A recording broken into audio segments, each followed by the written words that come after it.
Are you looking for a way to automatically sync new contacts from HubSpot to Google Contacts?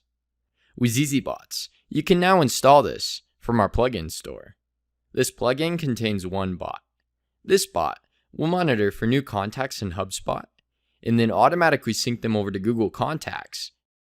If you are watching this video from YouTube or social media, start by clicking the link in the description.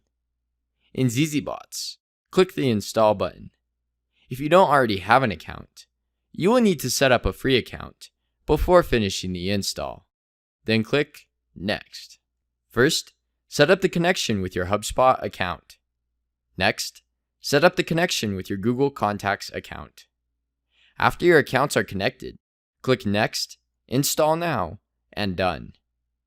You will be redirected to the Bots page, where you can manage your bot, as well as configure your bot settings. You can test this sync by adding a few new contacts to HubSpot. In ZZBots, your bots will automatically check for changes to sync over every 10 minutes or faster, depending on your billing plan.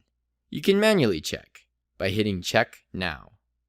Below the bot steps for each bot, you will see the bot history.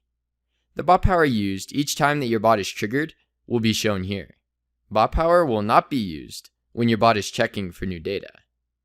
Bot power will only be used when your bot successfully syncs new contacts from HubSpot to Google Contacts. As you can see here, the new contacts from HubSpot successfully synced over to Google Contacts. If you are looking for more ways to integrate your different apps together or automate your business, then be sure to hit that subscribe button and check out our other videos. If you have any questions, just chat with us on our website at zzbots.com or join our community at zzbots.com/community.